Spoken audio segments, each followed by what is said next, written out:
الحمد للہ وکفا والصلاة والسلام علی عبادہ الذین اصطفیٰ خصوصاً علی افضلہم وخاتم النبیین محمد الامین وعلی آلہ وصحبہ اجمعین اما بعد اعوذ باللہ من الشیطان الرجیم بسم اللہ الرحمن الرحیم کتب علیکم القتال وہو کرہ لکم وعسى أن تكرهوا شيئا وهو خير لكم وعسى أن تحبوا شيئا وهو شر لكم والله يعلم وأنتم لا تعلمون صدق الله العلي العظيم رب اشرح لي صدري ويسر لي أمري واحلل عقدة من لساني يفقهوا قولي ربنا ألهمنا رشدنا وأعذنا من شرور أنفسنا اللهم ارنا الحق حقا وارزقنا اتباعه وارنا الباطل باطلا وارزقنا اجتنابه آمین یا رب العالمین۔ پچھلی نشست میں ہم نے سورۃ البقرہ کی آیت نمبر 215 تک پڑھا تھا، آج اس سے آگے 216 سے آنورڈ ہم پڑھیں گے انشاءاللہ۔ اس میں اللہ تعالیٰ نے فرمایا کتب علیکم القتال، تم پر قتال کرنا، جنگ کر دینا اللہ کی راہ پر وہ فرض کر دیا گیا۔ وَهُوَ كُرْهٌ لَكُمْ، اور وہ تمہیں جو ہے وہ ناپسندیدہ ہے، تمہیں اس میں جو ہے وہ ناگوارا محسوس کر رہے اس کو۔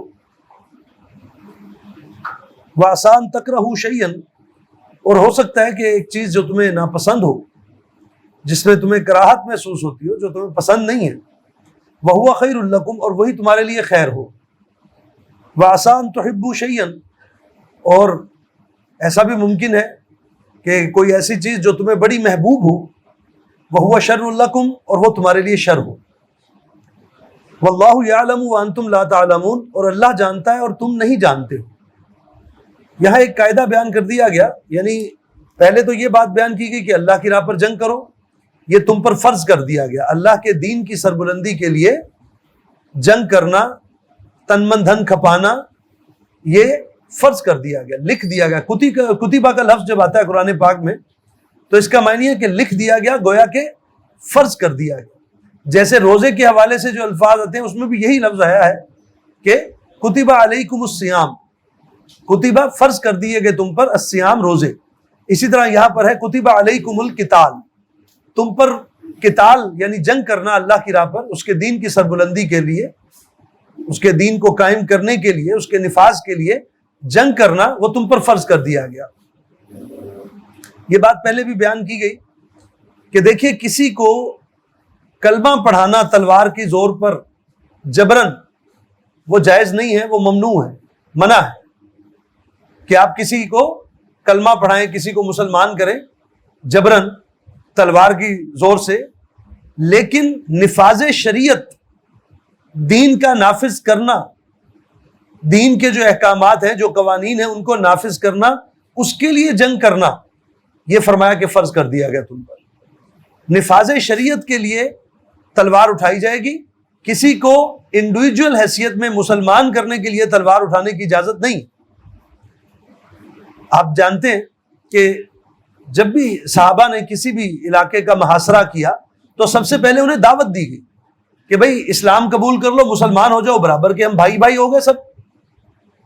اگر اسلام تم نے قبول نہیں کرنا تو اس میں آپشن دی گئی، ان کو اجازت دی گئی کہ ٹھیک ہے اگر تمہیں اسلام قبول نہیں ہے تو ٹھیک ہے تم اپنے مذہب پر رہو، تم عیسائی ہو عیسائی رہو، یہودی ہو یہودی رہو، بت پرست ہو بت پرست رہو، جو بھی تمہارا مذہب ہے ٹھیک ہے تم اس میں آزاد ہو، لیکن ریاست کا جو قانون ہوگا وہ اسلام کے مطابق ہوگا۔ یعنی نفاذ شریعت میں کوئی گنجائش نہیں ہے، تمہارا اسلام قبول کرنا نہ کرنا وہ تمہارا ذاتی فیصلہ ہے، اس میں تم آزاد ہو، تم اپنے مذہب میں آزاد ہو۔ اگر تمہیں اسلام نہیں قبول کرنا اوکے، تم اپنے مذہب پر رہو، حتیٰ کہ ہم تمہاری عبادت گاہوں کی حفاظت کریں گے، تمہارے جان و مال و عزت کی مسلمان حفاظت کریں گے، اسلامی ریاست اس کی حفاظت کرے گی، تمہیں مذہبی آزادی ہوگی، لیکن ریاست کا جو قانون ہوگا وہ اسلام کے مطابق ہوگا۔ یہ دوسری انہیں آپشن دی جاتی کہ اگر تمہیں اسلام قبول نہیں کرنا اوکے ٹھیک ہے نہ کرو، لیکن ریاست کا قانون جو ہوگا وہ کیا ہوگا، وہ اسلام کے مطابق ہوگا۔ اگر یہ تم نہیں کرنے دو گے تو پھر تمہاری اور ہماری جنگ ہوگی، نفاذ شریعت نہیں کرنے دو گے تو پھر ہم تلوار کی زور سے بھی جو ہے وہ تم سے جنگ کر کے تمہیں شکست دے کر شریعت کو نافذ کریں گے۔ یہی دستور رہا ہمیشہ سے۔ یہ بات سورۃ التوبہ میں انشاءاللہ جا کر وہاں بھی پڑھیں گے، سورۃ توبہ کی آیت نمبر 29 میں بھی یہی حکم دیا گیا، اور یہاں بھی فرمایا کہ کتب علیکم القتال، کہ تم پر قتال فرض کر دیا گیا، جنگ کرنا فرض کر دیا گیا، لیکن کس لیے؟ نفاذ شریعت کے لیے۔ ٹھیک ہے، یہ بات ساری میں نے آپ کے سامنے کوشش کی ہے کہ کھول کے رکھوں۔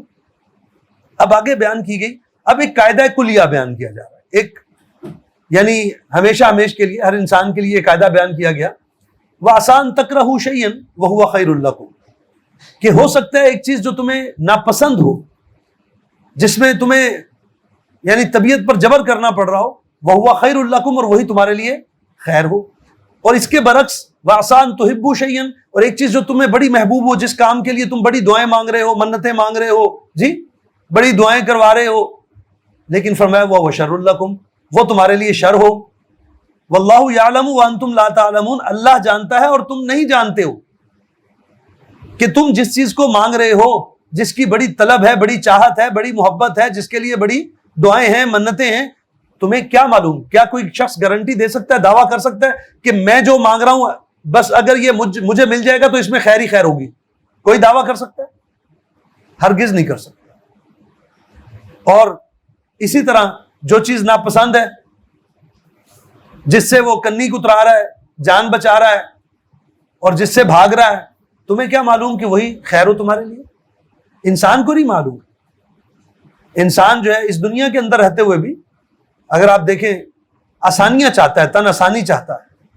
یہ تن آسانیاں انسان کو، وہ کہتے ہیں شیر کو بھی گیدڑ بنا دیتی ہے، وہ سرکس کا شیر بن جاتا ہے۔ اور جب انسان سخت حالات سے گزرتا ہے نا تو وہ پالش ہوتا ہے، اس کی صلاحیتیں نکھرتی ہیں۔ تو انسان جن چیزوں سے بھاگ رہا ہوتا ہے اسے نہیں معلوم کہ وہ اس کے لیے خیر ہو، اور جن چیزوں کی بڑی چاہت ہوتی ہے وہ اسے نہیں معلوم کہ وہ اس کے لیے شر ہو۔ اللہ بہتر جانتے ہیں، ہم نہیں جانتے۔ اس لیے علماء بیان کرتے ہیں کہ بھائی اللہ سے دعا مانگنے کا جو بہترین انداز ہے نا، وہ پتہ کیا ہے؟ وہ یہ ہے کہ اللہ سے مانگو، اے اللہ جو آپ کے علم کے مطابق خیر ہے میرے لیے وہ عطا کر دیجیے۔ میری چاہت ہے، میری خواہش ہے فلاں چیز کی، فلاں جاب مل جائے، فلاں میرا کوئی کانٹریکٹ ہو جائے، فلاں جو ہے میرے لیے کوئی کاروبار کا معاملہ ہو جائے، فلاں جگہ رشتہ ہو جائے۔ یہ چاہت ہونا اپنی جگہ ہے، لیکن اللہ سے دعا کیا مانگی جائے؟ اے اللہ میری چاہت تو یہ ہے، لیکن جو چیز میرے حق میں خیر ہے آپ جانتے ہیں، آپ کے علم کے مطابق ہے اللہ جو میرے حق میں خیر ہے وہ عطا کر۔ اور یہی وہ چیز ہے جو کہ ہمیں استخارہ میں سکھائی گئی۔ دعائے استخارہ کیا ہے؟ دعائے استخارہ میں بھی یہی، ہم نے تو جو استخارہ ہے اس کو تو ایسے بنا لیا ہوا ہے جیسے کوئی جادو ٹونا ہو، کوئی منتر جنتر کوئی ہو، ایسی چیزیں بنا لی۔ استخارہ یہی ہے۔ استخارہ کی جو دعا نبی کریم صلی اللہ علیہ وسلم نے سکھائی، بلکہ اس کی اہمیت کا اندازہ اس سے کیا جا سکتا ہے کہ صحابہ فرماتے ہیں کہ نبی کریم صلی اللہ علیہ وسلم نے ہمیں استخارہ، دعائے استخارہ ایسے سکھائی جیسے قرآن سکھاتے تھے، یعنی اس قدر اہتمام سے سکھائی، کیونکہ اس کے اندر اللہ کے ساتھ جڑ جانے کا معاملہ اور توکل تو اللہ والا معاملہ ہے، اللہ پر بھروسے کا معاملہ ہے۔ اور دعائے استخارہ کیا ہے؟ اس کے اندر جو مین چیز ہے وہ میں بتا رہا ہوں کہ اللہ تعالیٰ سے دعا یہی کی جا رہی ہے کہ اللہم ان کنت تعلم ان ھذا الامر خیر لی، اے اللہ اگر آپ کے علم کے مطابق یہ کام، یہ امر خیر لی میرے لیے خیر ہے تو پھر کیا ہے؟ اس کو میرے لیے میرے مقدر کر دیجئے، میرے لیے اس میں آسانیاں پیدا کر دیجئے۔ ان کنت تعلم ان ھذا الامر خیر لی فاقدرہ لی ویسرہ لی ثم بارک لی فی، اسے میرے لیے میرے نصیب میں کر دیجئے اور اس میں میرے لیے آسانیاں پیدا کر دیجئے، ٹھیک ہے، اور اس میں میرے لیے برکت عطا فرما دیجئے۔ وَإِن كُنْتَ تَعْلَمُ أَنَّ هَذَا الْأَمْرَ شَرٌّ لِّي، اور اے اللہ اگر آپ کے علم کے مطابق میرے لیے یہ کام شر ہے، خیر کا سبب نہیں ہے، فَاصْرِفْنِي عَنِّي وَاصْرِفْنِي عَنْهُ، تو اس کام کو مجھ سے دور کر دیجئے اور مجھے اس کام سے دور کر دیجئے۔ اللہ تو ہر چیز پر قادر ہے۔ یہی ہے، اسی کو کہتے ہیں قرآن کی اصطلاح میں تفویض الامر اپنے کاموں کو اللہ کے سپرد کر دینا. اے اللہ آپ جس کام میں میرے لیے بہتری سمجھیں بس وہ عطا کر دیجئے, وہ کام کروا دیجئے. جس کام میں میرے لیے شر ہو اے اللہ اس کام میں مجھے اس سے کام سے دور کر دیجئے, اس کام کو مجھ سے دور کر دیجئے, اس میں ایسے اسباب پیدا فرما دیجئے.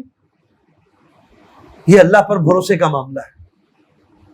انسان اپنی, وہ ایک کسی بندے نے بڑی خوبصورت بات کی کہ انسان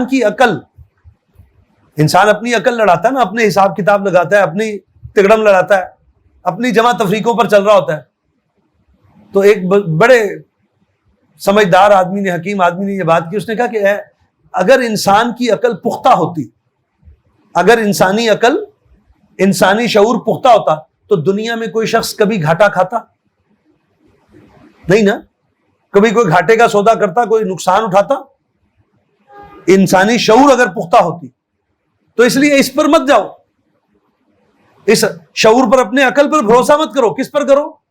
اللہ پر بھروسہ کرو. اے اللہ آپ کے علم کے مطابق, کیونکہ اللہ جانتا ہے کہ یہ کام جو میں مانگ رہا ہوں, جو چیز چاہ رہا ہوں, اس میں خیر ہے یا شر ہے, ہمیشہ ہمیش کے لیے, آئندہ آنے والے وقت کے لیے.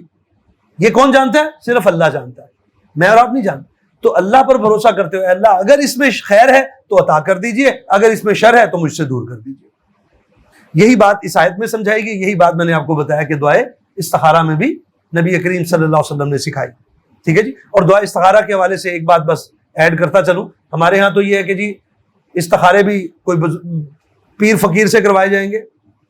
بھائی جس کے پیٹ میں درد ہے نا, گولی بھی وہی کھائے, دوائی بھی وہی کھائے.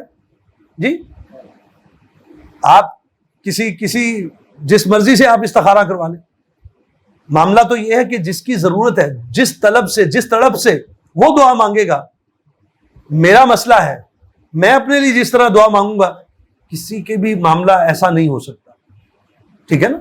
سب سے بڑی بات, یہ دلیل اتنی بڑی نہیں ہے, سب سے بڑی بات یہ ہے نبی کریم صلی اللہ علیہ وسلم سے بڑھ کر بھی کوئی متقی اس کائنات میں ہو سکتا ہے؟ کوئی اوپر بھی ہو سکتا ہے سوائے اللہ کے؟ نہیں نا. تو اگر ایسا ہوتا کہ بھائی کسی سے کروانا ہوتا تو نبی صلی اللہ علیہ وسلم صحابہ کو کہتے آؤ بھائی میں تمہارے استخارے کرتا ہوں, مجھ سے کرواؤ. صحابہ بھی آپ صلی اللہ علیہ وسلم سے استخارے کرواتے. نبی صلی اللہ علیہ وسلم نے یہ نہیں کہا کہ آؤ میں تمہارے استخارے کر دوں, فرمایا یہ طریقہ ہے سیکھ لو مجھ سے اور جاؤ خود کرو. اس لیے استخارہ کوئی ایسا مشکل کام نہیں ہے. آپ نے عشاء کی نماز پڑھی, اس کے بعد 2 رکعت نماز نفل پڑھی ہے استخارے کی نیت سے, بس 2 نفل پڑھ لیجئے. اس کے بعد دعا جو دعا استخارہ ہے وہ مانگ لیجئے اللہ سے. وہی بات, اس کا میں نے آپ کو مفہوم ان شارٹ بتا دیا. ویسے تھوڑی سی اس کے آگے پیچھے بھی ہے لیکن مفہوم بتا دیا کہ اللہ یہ کام میرے لیے خیر ہے عطا کر دیجئے, شر ہے تو مجھ سے دور کر دیجئے. بس یہ دعا مانگ لیجئے, اس کے بعد سو جائیے جیسے روٹین میں سوتے.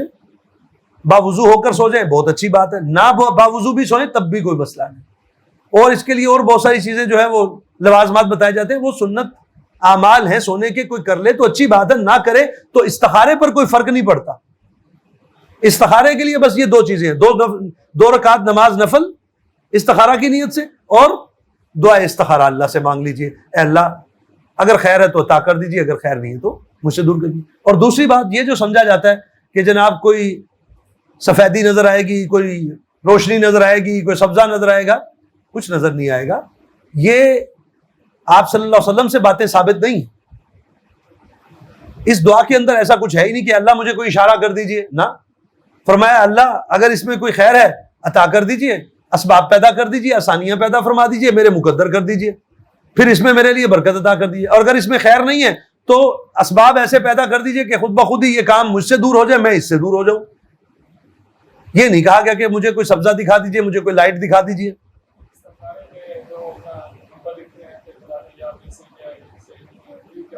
بھائی اللہ ہی جانے کیا ہوتا ہے, جو کرتے ہیں ان سے پوچھیے, مجھے تو نہیں پتا.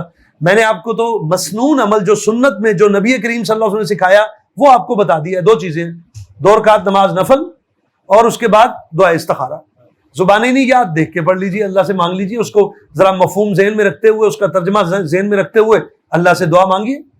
بس یہ کام کرنے کا ہے, اس کے بعد آپ اللہ پر چھوڑ دیجیے. بس اس کے علاوہ کہیں کچھ نہیں لکھنا, کہیں کچھ نہیں, کوئی خواب کی کوئی وہ نہیں رکھنی امید کہ جناب کو خواب میں کوئی اشارہ ہوگا, نتھنگ. بس اللہ پر چھوڑ دیا نا, اللہ خواب میں دکھائے گا تبھی کچھ کر سکے گا.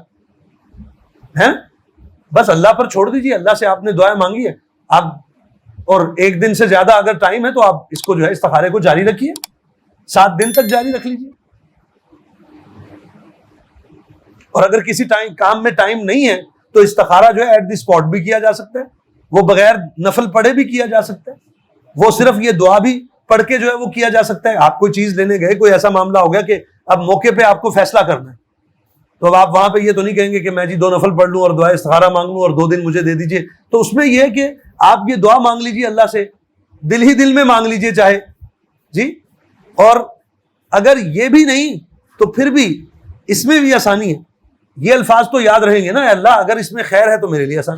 اللہ سے دل ہی دل میں، یہ چند سیکنڈ میں دل ہی دل میں بات ہو جائے گی، اللہ اگر خیر ہے تو یہ کام، یہ سودا بن جائے، یہ کام ہو جائے. اور اللہ اگر اس میں میرے لیے خیر نہیں ہے تو بس میں آیا تو بیٹھا ہوں، چل کے آیا ہوں کام کے لیے، اچھا ہی سمجھ کے آیا بیٹھا ہوں، لیکن اگر اس میں خیر نہیں ہے تو بس اللہ مجھے اس سے دور اور اسے مجھ سے دور کر دیجیے. یہ بھی استخارہ ہے. ہم نے ان چیزوں، دین آسان ہے، یہ ہم نے خود سے اپنے لیے مشکلات جو ہے وہ گھڑ رکھی. ٹھیک ہے جی. کتب علیکم القتال وهو کرہ لکم وعسى ان تکرہوا شیئا وهو خیر لکم وعسى ان تحبوا شیئا وهو شر لکم واللہ یعلم وانتم لا تعلمون. اور اللہ جانتا ہے اور تم نہیں جانتے. یسألونک عن الشہر الحرام قتال فیہ، وہ آپ سے پوچھتے ہیں نبی صلی اللہ علیہ وسلم عن الشہر الحرام، حرمت والے مہینوں کے بارے میں، کہ حرمت والے مہینے جو ہیں قتال فی، ان میں جنگ کرنا کیسا ہے. پیچھے حکم آیا نا کہ جنگ کرو اللہ کی راہ پر. اب وہاں جو ہے جو عرب معاشرہ تھا، جب قرآن نازل ہو رہا ہے تو وہاں پر جو حرمت والے مہینے، حرام مہینے، اس سے مراد یہ تھا کہ 4 مہینے وہاں عربوں کے ہاں ایسے تھے کہ جس میں وہ جنگ و جدال، قتل و غارت، ڈاکہ زنی اور جنگیں کرنا اس سے باز رہتے تھے، رک جاتے تھے. ورنہ آپ نے پڑھا ہوگا، سنا ہوگا کہ ان کا مزاج تھا جنگ و جدال اور قتل و غارت، اور وہ ان کی نسل در نسل جو ہے وہ جنگیں چلتی رہتی تھی. جیسے نبی کریم صلی اللہ علیہ وسلم جب مدینہ تشریف لے کر گئے تو اوس اور خزرج 2 قبیلے تھے، ان دونوں قبیلوں کی جنگ جو ہے وہ 55 سال سے چل رہی تھی. تو مقصد یہ کہ لیکن سال میں 4 مہینے ایسے تھے، وہ 4 مہینے کون سے تھے؟ رجب، اس کے ساتھ ہی اس کے علاوہ، رجب کے علاوہ ذوالقعدہ، ذوالحجہ اور محرم، یہ 3 مہینے اکٹھے آتے ہیں نا. ذوالقعدہ، اس کے بعد ذوالحجہ آتا ہے، حج کا مہینہ. ابھی اس وقت ہم ذوالحجہ میں ہی ہیں، آج 18 ذوالحجہ ہوگی جی، اور پھر آگے محرم اگلا مہینہ ہے. تو یہ 3 مہینے حج کے لیے انہوں نے رکھے ہوئے تھے، کیونکہ ان 3 مہینوں میں حج کے لوگ آتے تھے مسافر، کیونکہ وہاں تو پیدل سفر ہو رہا ہے، تو کئی جو ہے وہ ہفتے لگ جاتے تھے سفر کرنے میں. تو اس میں یہ ہے کہ اس لیے انہوں نے 3 مہینے مسلسل، ذوالحجہ میں حج ہو رہا ہے لیکن اس سے پہلے بھی 1 مہینہ اور اس کے بعد بھی 1 مہینہ، یہ 3 مہینے حج کے لیے مخصوص تھے. ان 3 مہینوں میں جنگ و جدال، قتل و غارت، لوٹ کھسوٹ یہ بند ہو جاتی. اسی طرح رجب کے مہینے میں وہ کرتے تھے عمرہ، اس کے لیے بھی انہوں نے یہی رکھا ہوا تھا کہ بھئی اس مہینے میں بھی، یہ بھی حرمت والا مہینہ ہے. تو ان حرمت والے مہینوں کو اللہ نے بھی قائم رکھا ہے، ان مہینوں کو اللہ نے بھی حرمت بخشی.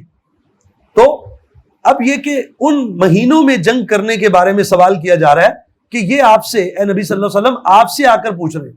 یسألونک، وہ سوال کرتے ہیں اے نبی صلی اللہ علیہ وسلم آپ سے، عن الشہر الحرام، حرمت والے مہینے، حرام مہینوں کے بارے میں، قتال فی، کہ ان مہینوں میں جنگ کرنا چاہیے یا نہیں کرنی چاہیے. اب اصل میں یہ جو آیت ہے اس کا ایک پیچھے پس منظر ہے.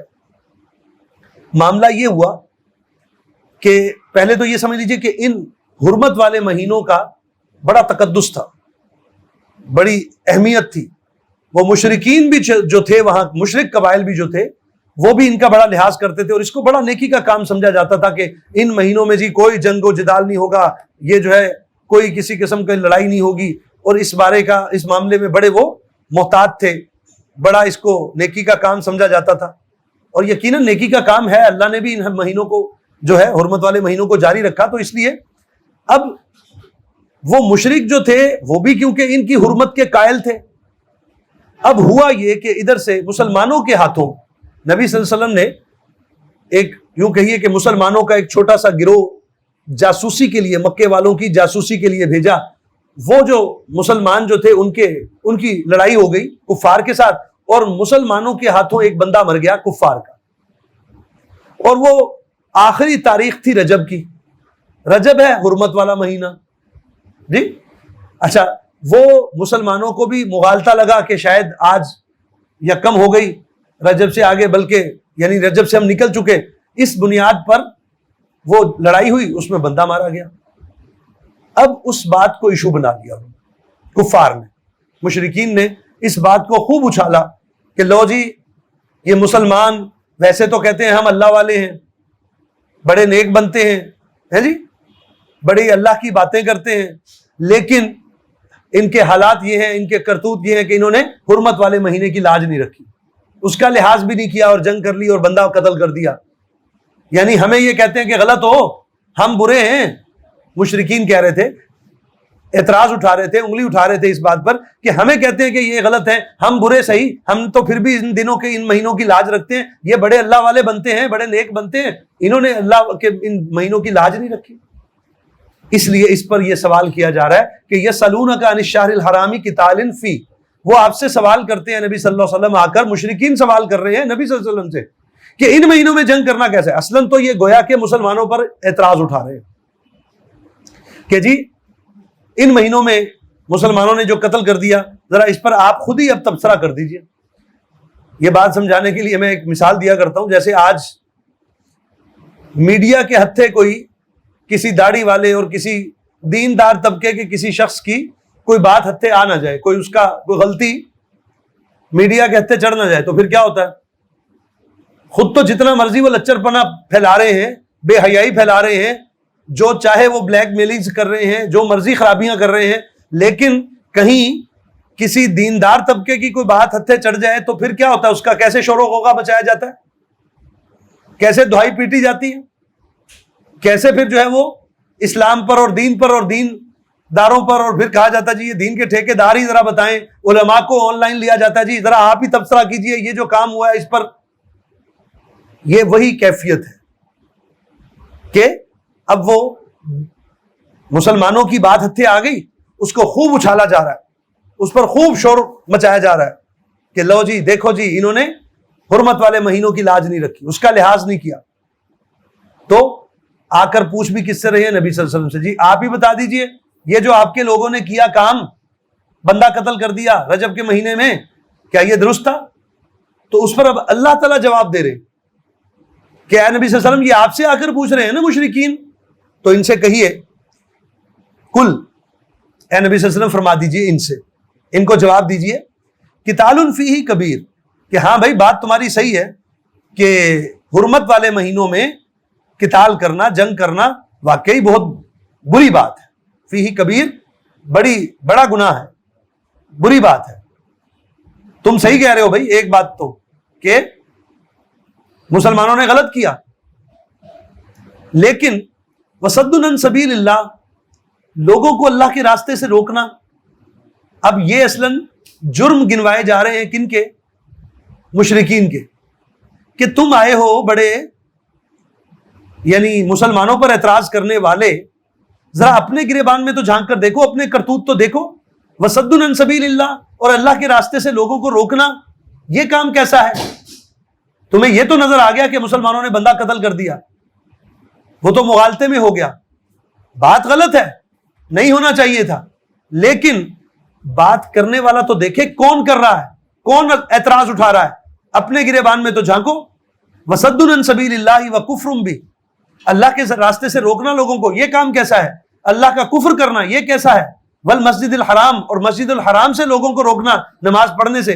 مسلمانوں کو جو ہے وہ مکہ سے ہجرت پر مجبور کر دیا تم لوگوں نے، یہ کام کیسے ہیں؟ فرمایا وَإِخْرَاجُ أَهْلِهِ مِنْهُ أَكْبَرُ عِندَ اللَّهِ، اور جان لو کہ مکے کے رہنے والوں کو، اس کے رہنے والوں کو وہاں سے نکالا جو تم نے، یہ اللہ کے نزدیک یہ جو تمہارے کرتوت ہے نا، یہ کہیں بڑے بڑے جرم ہے اس سے جس جرم کو تم لے کر جس کی دہائی پیٹ رہے.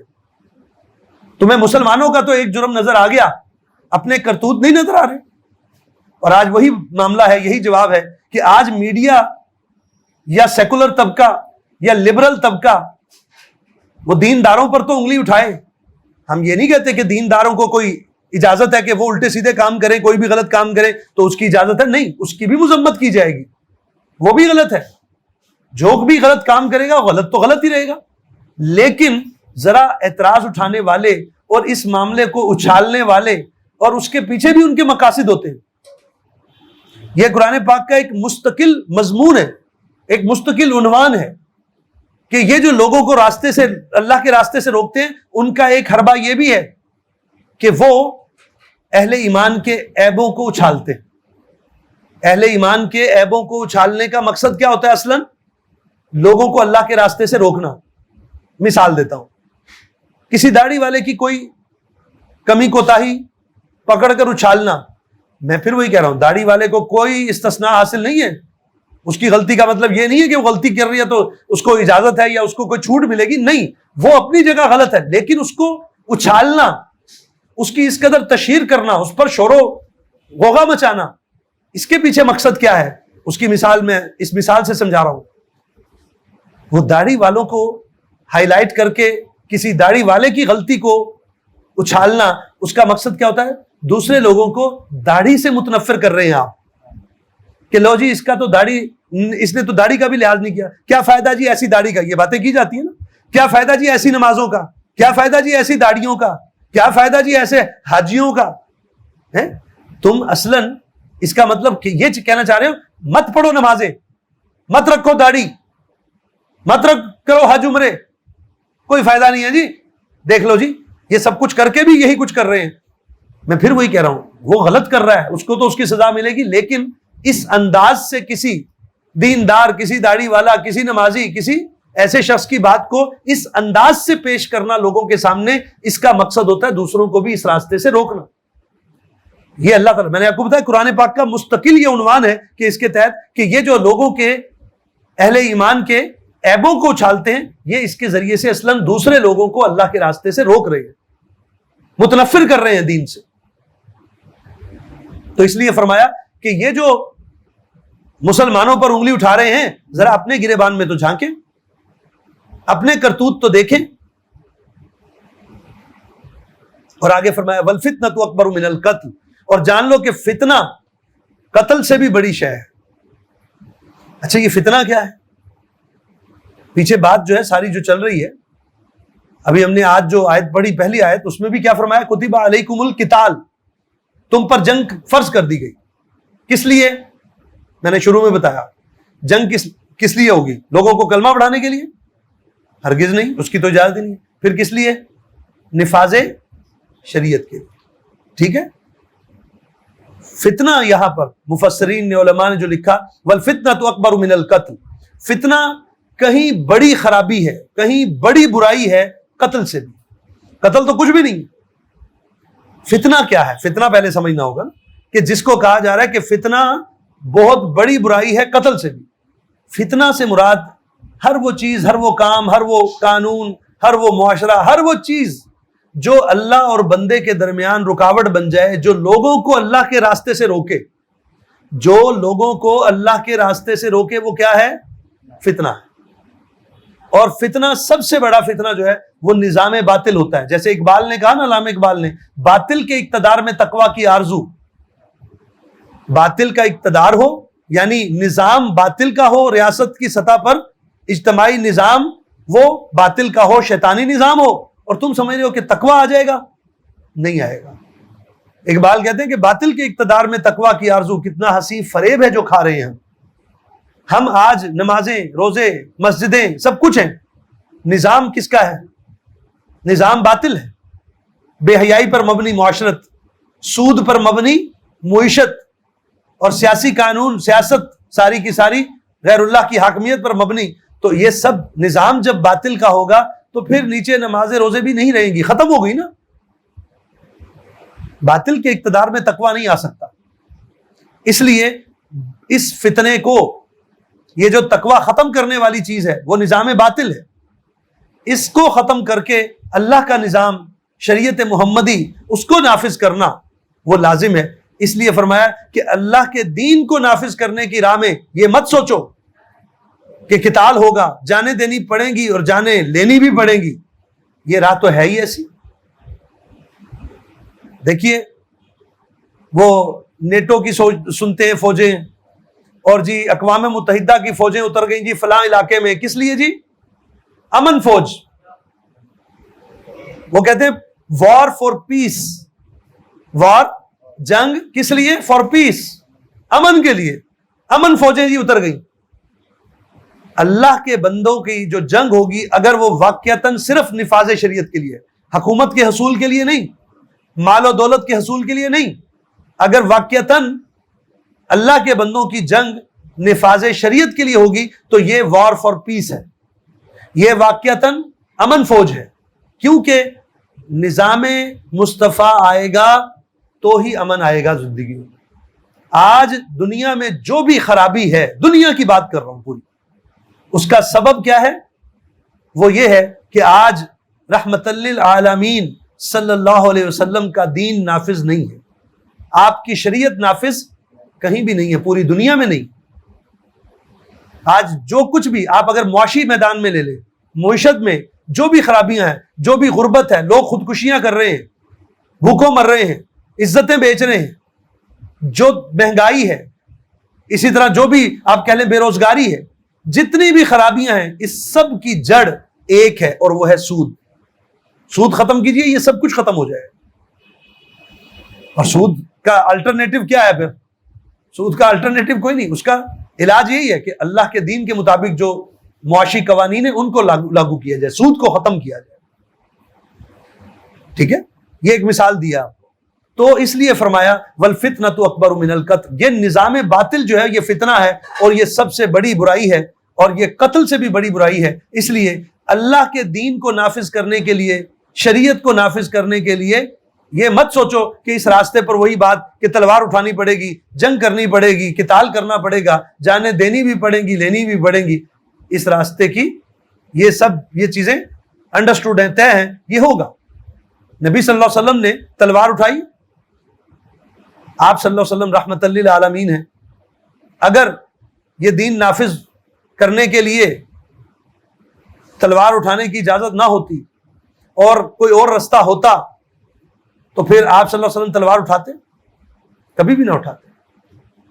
تو بھائی دین نافذ کرنے کے لیے تن من دھن جو ہے وہ قربان کرنا پڑے گا. آگے فرمایا ولا یزالون یقاتلونکم حتی یردوکم عن دینکم ان استطاعوا، اور وہ ہرگز باز نہیں آئیں گے تم سے جنگ کرنے سے، نہیں رکیں گے حتی کہ یردوکم عن دینکم، وہ تمہیں لوٹانا دے تمہارے دین سے، ان استطاعوا، اگر ان کے اندر کوئی استطاعت ہو، طاقت ہو، یعنی اگر ان کا بس چلتا ہو تو وہ جب تک تمہیں تمہارے دین سے پھیر نہیں نہ دیں گے وہ باز نہیں آئیں گے، وہ تم سے جنگ کرتے ہی رہیں گے. وَمَن يَرْتَدِدْ مِنْكُمْ عَنْ دِينِهِ، اور جو کوئی بھی پھر گیا اپنے دین سے تم میں سے، فَيَمُتْ وَهُوَ كَافِرٌ، اور وہ مرا اس حال میں کہ وہ کافر تھا، فَأُولَٰئِكَ حَبِطَتْ أَعْمَالُهُمْ فِي الدُّنْيَا وَالْآخِرَةِ، بس وہی لوگ ہیں جن کے تمام اعمال حبط کر لیے گئے، ضائع چلے گئے دنیا اور آخرت میں. وَأُولَٰئِكَ أَصْحَابُ النَّارِ هُمْ فِيهَا خَالِدُونَ، اور وہی ہیں جہنم والے اور اس میں رہیں گے ہمیشہ ہمیشہ.